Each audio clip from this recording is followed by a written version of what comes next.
Sometimes I feel discriminated against, but it does not make me angry. It merely astonishes me. How can anyone deny themselves the pleasure of my company? It's beyond me. This sentiment, expressed by writer Zora Neale Hurston, was echoed in much of African American culture that sprung forth from the Harlem Renaissance, most notably in the work of photographers James Vanderzee, artists Lois Jones and Palmer Hayden, as well as the literary expression of poets and writers like Langston Hughes and Ralph Ellison. Protest art was the practice within African American art and literature of bringing redress to the secondary status of colored people and attempting to achieve the acceptance of minorities into the larger American body. Though protest seemed to be a requirement for any work by an African American, many artists tried to break the mold by portraying black life as vibrant and active, fighting the stereotype that their lives were controlled by oppression and arguing that being black means more than just racism. Artistic expressions from African Americans exploded between 1910 and 1950, especially during the Harlem Renaissance, where African American culture established itself as a center point in American society, achieved through the tactic of invisibility. Who you are is not always how people see you. This was a common fault overcome through the use of art. By creating art and literature, society came to appreciate the creativity of a work. Rather than being ostracized for their skin color, African American artists were accepted because of their invisibility.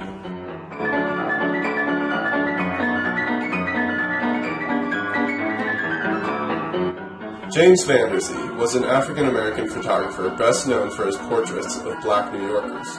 He was a leading figure in the Harlem Renaissance, and aside from the artistic merits of his work, he produced the most comprehensive documentary of the period. Vanderzee was born in Lenox, Massachusetts, where his parents worked for President Ulysses S. Grant in New York City. He was also a skilled pianist and aspiring professional violinist. After moving to New York with his brother and father, music lessons were a prime source of income for Vanderzee. At one point, he co-created and performed in the five-piece Harlem Orchestra. At age 29, he worked as a darkroom technician at Gert's department store in Newark, New Jersey. He would substitute as a photographer when his employer was unavailable. Patrons enjoyed his creative manner of shooting subjects, which encouraged him to open his own studio, and within 2 years he was immediately successful. One theme that recurs in his photographs was the emergent black middle class, which he captured using traditional techniques and often idealistic images. Negatives were retouched to show glamour and an aura of perfection. This affected the likeness of the person photographed, but he felt each photo should transcend the subject. His carefully posed family portraits revealed that the family unit was an important aspect of African American life. He was quoted to have said that he tried to see that every picture was better looking than the person. Like Ellison, Vanderzee wasn't dragged down into a constant protest and focus on the negative aspects, but rather became successful and recognized through the joy and life he brought to his photography, taking an otherwise negative mood and turning it around to focus on the vibrance of the African American life. Palmer C. Hayden was born on January 15, 1890, and died February 18, 1973. He was an African American painter that depicted African American life. Hayden was among the first African American artists to use African subjects and designs in his paintings. He always wanted to be a fiddle player, just as Ellison once wanted to be a musician. The janitor who paints shows the African American experience and shows how many African Americans needed steady work. It won the Harmon Art Prize, which would allow Hayden to begin his art career. Hayden was raised by a poor family, and this was the big break he was looking for. Hayden later moved to Harlem, where he would create many of his paintings. In Harlem, Hayden used his style to depict the African American experience, as well as to show the daily life of African Americans. Hayden called his style primitive and used many bright and vibrant colors. With his work, Hayden showed the intricacies of Harlem while focusing upon the thriving life of the city and the people through his use of color. In his painting, Midsummer Night in Harlem, Hayden shows the close-knit community that the African Americans created in Harlem.